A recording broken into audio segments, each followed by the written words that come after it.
Hello everybody, how are you doing today? I'm Ken and welcome to another Monday mukbang or a mukbang, however you like to say it. I know a lot of people will try and correct me in the comment section below. Go right ahead. I decided to go to Popeyes. Somebody did ask me to go to Popeyes, and I was walking by the other day and there was a poster on the wall saying festive feast or holiday feast, 5 biscuits. And then I did chicken mild. And she asked me if she could put a couple spicy ones on there, and I said, sure, go ahead. And I did that. Then I did the red bean and rice, a large fries, and a 2-liter bottle of pop, which I'm not going to drink right now. I just bought it for later. She's like, oh, would you like? I shouldn't have bought it. Holy crap. They charged $3.09 for a 2-liter bottle of pop. So I won't do that again. I didn't even ask her what the price was. She said, oh, would you like to add a pop to that? And I said, sure. She's like, 2-liter? I'm like, yeah, why not? Bad idea. All right, so let's get into this right away. Let me show you the chicken. Oh, yeah. I'm hoping that spicy one's on top. I can't tell. You'd think there'd be some physical evidence or visual evidence of it being hot. We got a huge thing of Cajun fries, which are one of my favorite fries, as a lot of you guys know.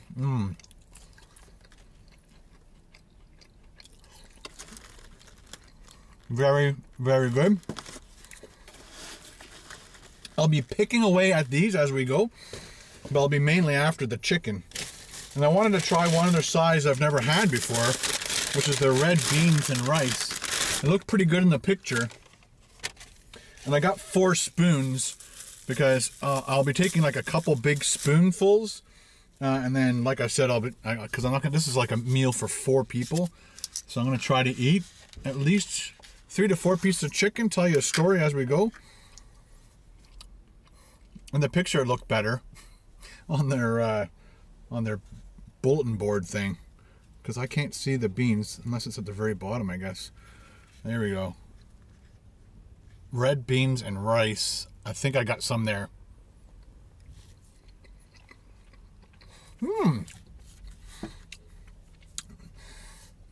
That totally reminds me of the last time I was in Louisiana. Very spicy. Wow. Wow. You know what? None of my family will like that. It's way too spicy. Wow. New Orleans. That's what I'm tasting right there.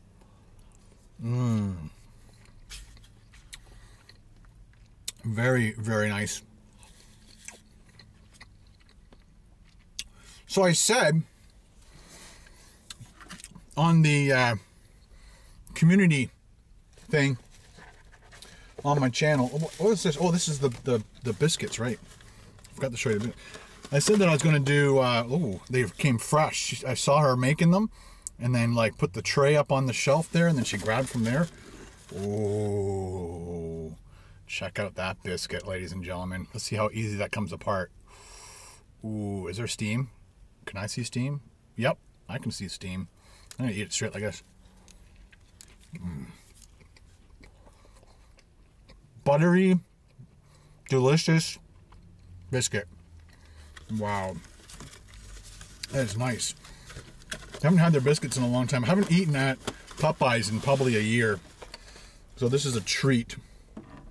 So I said in my community setting, my community tab on YouTube, that I was coming here to do this, and that the topic was going to be as many jobs in my past as I can remember.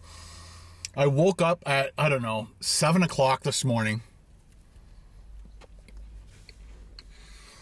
thinking of all the jobs I've had in the past.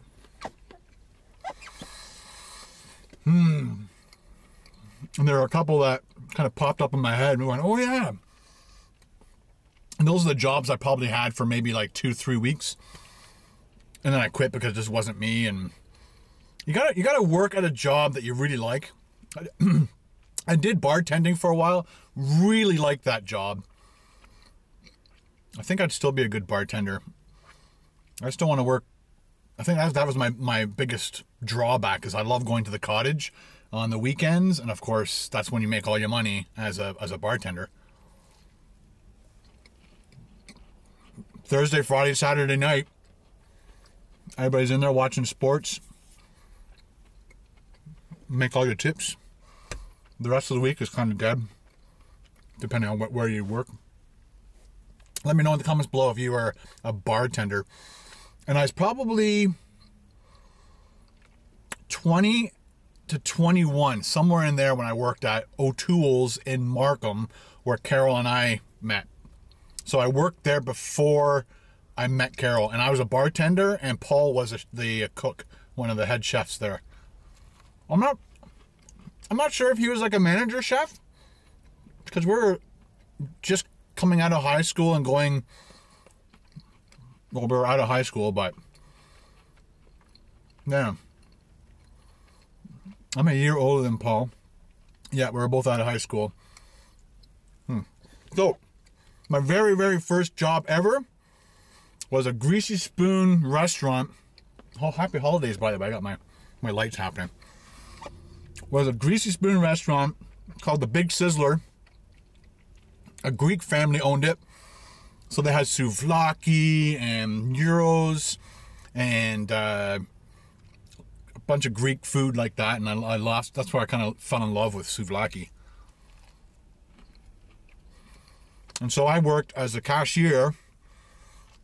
And then I also put your toppings on your burger. So if you ordered a burger, I cash you in, give you your change, go get the burger, bring it out, and then they would all your condiments would be there, and then you ask for which one you want. I put it all on, package it all up, and give it to you. I think I also did the fries. I remember also doing the milkshakes. Guys, this is when I was like 17. I didn't start working until late. That's another big thing I wanted to talk to you guys about. I didn't start working like jobs where I had to work on the weekends and at nights, which were the only times you could work, because my parents loved going to the cottage, and they didn't want me or my sister being alone in the early days, like 13, 14, 15. They weren't, they really wanted us to be at the cottage with them, which is good. We had a good family life that way, It's good to be around your family, but it sucks if you want a job. I did a lot of stuff for my parents. And so way back when my mom and dad's business was starting to thrive, they had a courier and cartage company. So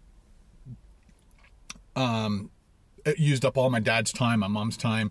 So they would, to stop me from having to work for somebody else and them dictating what hours I had to work, my parents made me a deal, and I was like the landskeeper and the lawn maintenance dude. So I got paid X amount of dollars a month. I can't remember how much.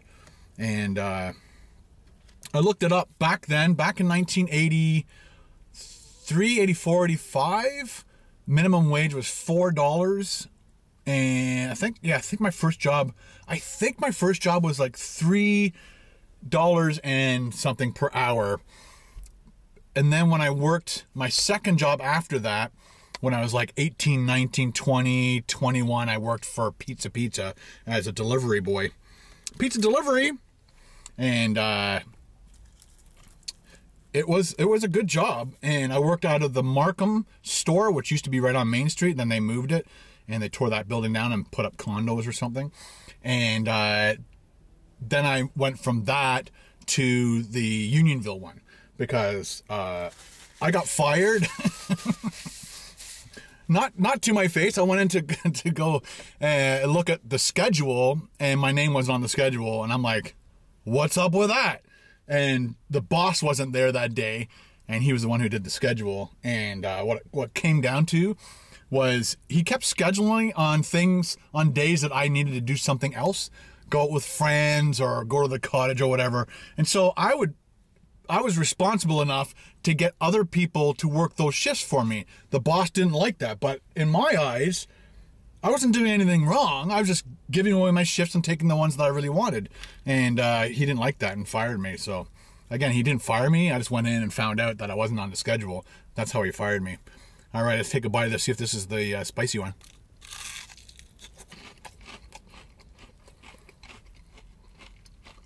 Whoa! That is dripping grease.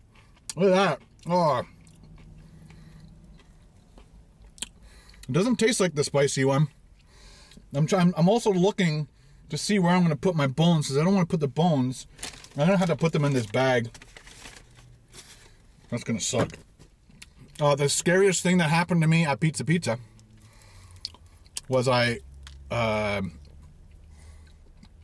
worked a full shift from like 4 o'clock to 1 o'clock in the morning. 4 o'clock in the afternoon or 6, whatever, to 1 o'clock in the morning. So when I first got there, I got a call. To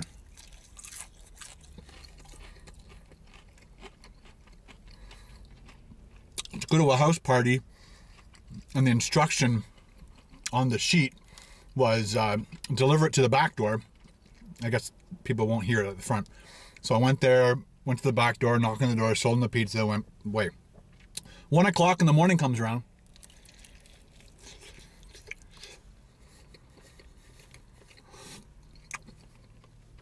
Oh man, it's still really hot. Wow. Got a call, same resident. By that time, you know, 5-6 hours has gone by. I can't remember what. I know it was like 1 o'clock in the morning because we were getting close to closing. Went to the house and I'm like, oh yeah, I remember. You had to go around back. So I went around back. You can still hear music resonating from this house. But there was no people outside. Everybody's inside. I can't remember what time of the year it was. Knocked on the back door. Nobody came. Knocked loud. Nobody came. Walked around, back around to the front of the house. Knocked on the front door just in case maybe they changed locations.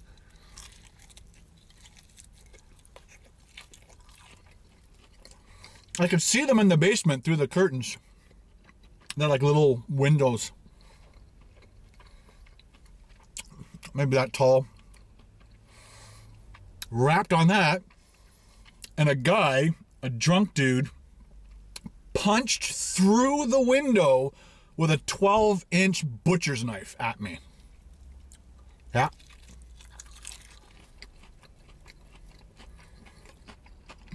So I walked back to my car. Nice and cool, like. Put the pizza on my roof. Looking back now, I should have just drove away, but I just kind of walked backwards to my car. I just got a text from my wife. I forgot back. Oh, she's telling me I had to go shopping after. My wife texted me the shopping list. And she's like, don't forget the bags. Walked back to my car, opened the door, getting ready to jump in. I used to carry a baseball bat with me for protection, just in case something bad happened. And I never had to use my baseball bat, which is a good thing, because I would have been arrested probably. But I needed the protection, because bad things happen to pizza drivers, and I heard stories about people mugging pizza guys because they kind of know how much money they might have on them. We never carried a lot of money. That a system where I guess I should finish the story before I ramble too much. Punched through again. He went right through the curtain, through the glass, and out at me. Didn't really get close to me because I was already standing, waiting for them to respond to me knocking on the window. Like I said, I walked back to my car, waiting there, got my baseball bat out. And if he had come running out, I would have gotten in the car and ran. I wouldn't have attempted to protect myself with a baseball bat against a guy with a knife. I would have just split. So, these two girls walk out. I go, who's the psycho in the basement? No, they go, is that our pizza? That's what they said. So, I've been basically assaulted by the guy with the knife. And these two girls come out. Is that our pizza? Yeah, I guess. Somebody ordered a pizza here. Like, who's the psycho in the basement? Oh, don't worry about him. He's drunk. So when I got back to the pizza shop, I told him what happened, and he said, well, let's phone the police. I'm like, like, again, if he come running out after me and attack my car or whatever, sure, phone the police, but he was just, I don't know. Tell me what you guys would have done. Would you have phoned the police and had him arrested? Like, but like he didn't, Again, he didn't hit me. It frightened me, of course, but crispy chicken.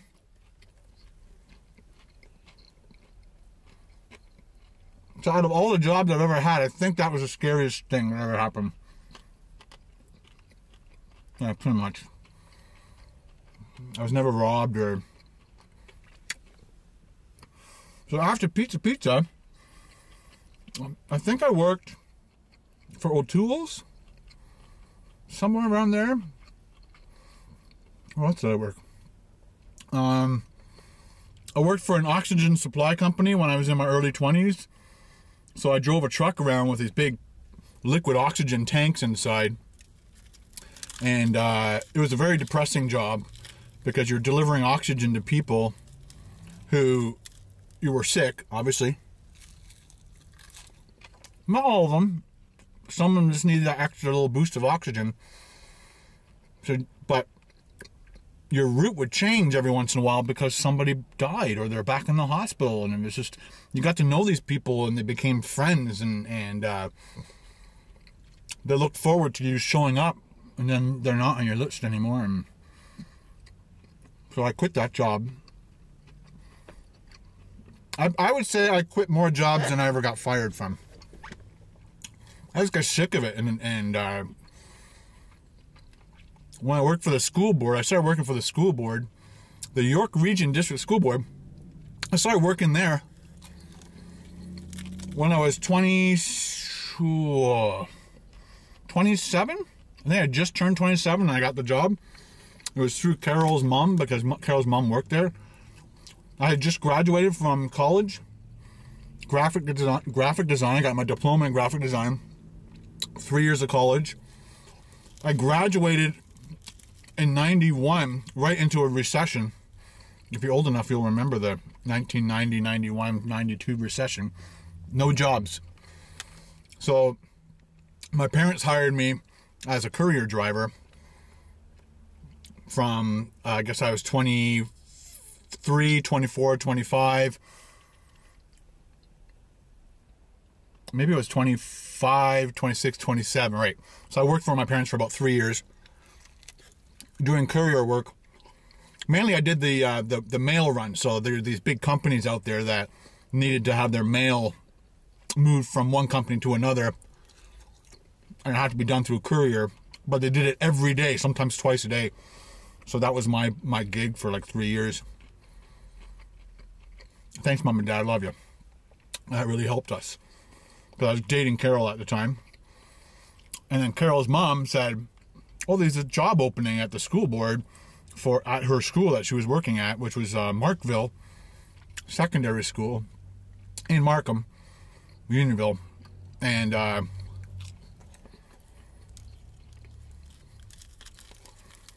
she's like, you know how to do all that AV kind of stuff, don't you? And I'm like, yeah, I'm okay at it. I'm not great. Jack of all trades, you know what I'm saying? And so she got me an interview. Didn't get that job. Somebody else applied who was like way better at it than I was. But then another job opened up at Dr. Denison Secondary School in Aurora. A lot of you guys go to Aurora.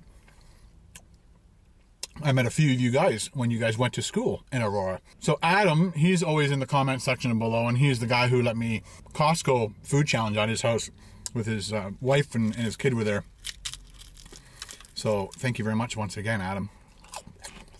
You rock. Anyway, so I worked there for 5 years. From when I was 27 to 30. I'm getting all my timelines mixed up. Super crunchy. I think the two pieces I had were not the spicy ones. Oh well. So there was a job opening in 1999, because I remember, yeah, I left the school board in 99 in the just before I went back in September, because we got July and August off because the school's not open. And so during that time, found out that there was another job opening as a video producer, basically, in the audiovisual. No, it was they called it the multimedia department. I did multimedia. And so I got the job there and worked there for 13 years. 35 hours a week. Every day. 35 hours. Yeah. So I worked Monday to Friday, 8 or 8:30 to 4 or 4:30, depending on what time of the year it was. They changed it a couple times. I think they changed it in the summertime. And so from there, I want to do another mukbang with another gentleman who got me into YouTube. That's a whole another story. And so I like to have him in my car if he wants it. If he doesn't want to be in the car, then I'll have to do it by myself, which is fine. Okay, that's enough for the chicken.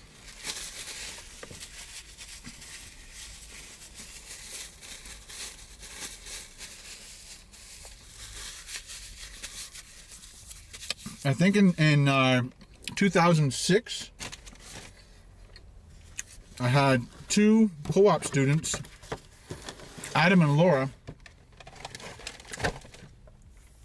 and they made fun of me that I didn't have a YouTube account. And back then, you just didn't know what a YouTube was. What is YouTube? It's a video platform.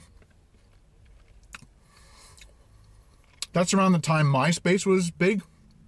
I think MySpace was a bit big for a while. And so when YouTube came out, and then these 2 co-op students that I had to deal with, had to work with, teach them stuff. Sorry, I swore again. That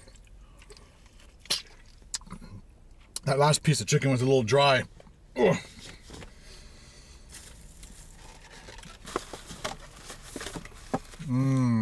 Should I or shouldn't I? No, let's do some fries.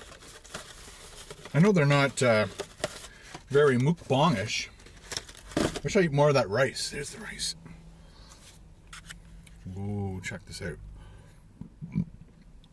Ooh.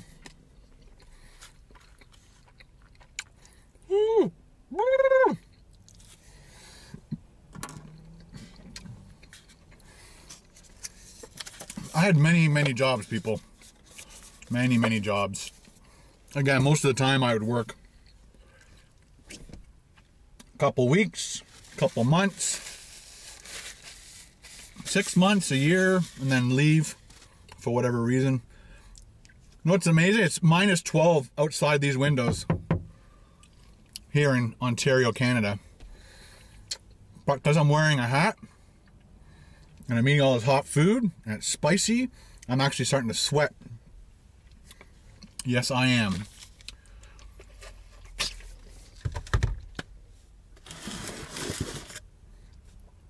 I'll try and fill in some gaps while we eat some fries.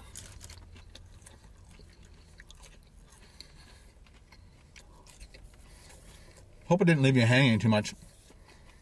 I think I didn't finish that one part where in 2006, I got a YouTube account. I made one. I called it Domik 1966, which I've changed the name to Ken Domik's Life. So that's my vlog channel if you want to follow my vlogs. I did daily vlogs for a while, but now I just do like almost random vlogs. I just don't like doing a vlog about nothing. So I'm doing 2 or 3 vlogs a week now. And so that initial channel, I was putting up stuff with copyrighted music on it and stuff. Again, back in 2006, we were all learning how to do this and what to put on, what not to put on. And then I started learning, after watching a lot of YouTube, that some of these people obviously were getting paid somehow. And so back then you had to figure it out. You had to ask questions, and it was all about the community, and the community would help you understand what was going on. So again, over time, I realized that these people were making money, being sponsored or whatever. I'm like, I'd love to do that. Work my own hours. Like right now, it's Sunday, mid-afternoon, and I'm sitting in a car talking to you guys. So it's my time. I'll go home, edit it, put it up sometime tomorrow, usually by 12. But it's all on my time. I can work at night, day, morning, afternoon, doesn't matter. And I get paid for it because of you guys watching my videos, and I thank you very much from the bottom of my heart for making this dream job come true. I'm trying not to hurt myself by eating too much bad food, but when you look at the overall videos that you've done, you see a rhythm to which videos get the most views, which videos make the most money, and of course you more gravitate to doing more of those types of things. And unfortunately, more of those types of things are the kind of unhealthier foods. So I try to eat, you know, I used to eat too much. I don't think what I ate today was too much. I only had 2 pieces of chicken, a couple spoonfuls of that, a bunch of fries. But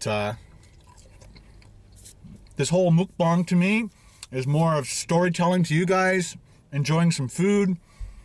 I'm not going to overdo it. I might overdo it a couple times just for fun, but most of the time it'll be this. And then I left the school board in 2012 or 13. I think I left in 2012 in September. I took 6 months off because I wanted to see if I left the school board mainly to do video production and continue doing YouTube. Like my YouTube channel was doing okay, but I couldn't quit the school board until I knew I was making enough money through the video production stuff and through YouTube to justify me leaving the school board. I am a responsible adult and I have 2 kids and a wife. So yeah, you got to do the right thing. A lot of people say if you work full-time and you want to start your own business, they say start your business and get it to the point where your real job gets in the way, and then let that go. Don't ever quit your job and try to start a business. Huge advice. I've learned that from many, many people.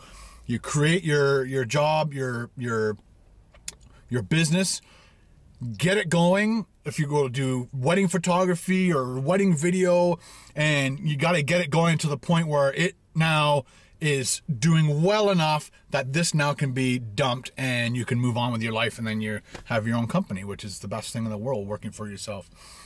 So yeah, I left the school board, and then by the time I had to go back after the 6 months off, I was doing well enough to not go back to the school board. So I wasn't doing great, but it was the best move I ever made. And then my channel took off over the next year, and I was getting like 750 subscribers a day for a while.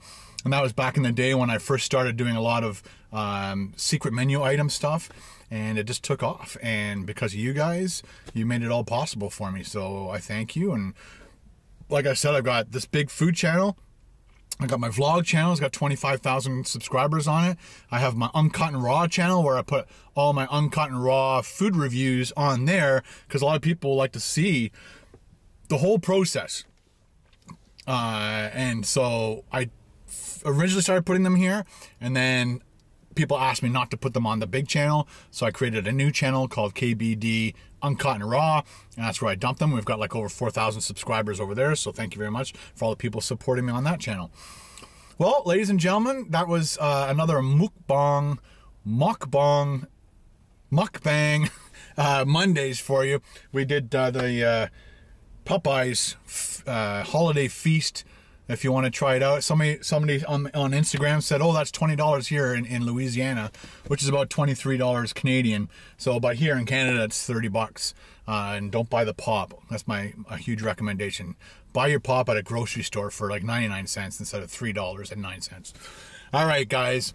I hope you enjoyed this story. If I can think of other jobs that I've had that had some other cool stories inside those stories, I'll try. to bring those up in other mukbangs.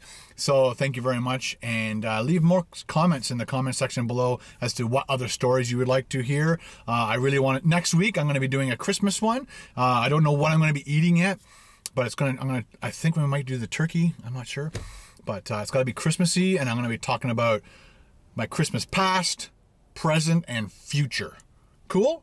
All right, guys, thank you very much for watching this channel. If you want to see the next Mukbang Monday, hit that subscribe button. That would be fantastic. And you'll never miss one if you hit that and click that little notification bell. But if you want to show your support for this channel, please hit it with a thumbs up. That would be most appreciated. And we'll see you next time, I guess next Monday, on another Mukbang. See you guys later. Bye.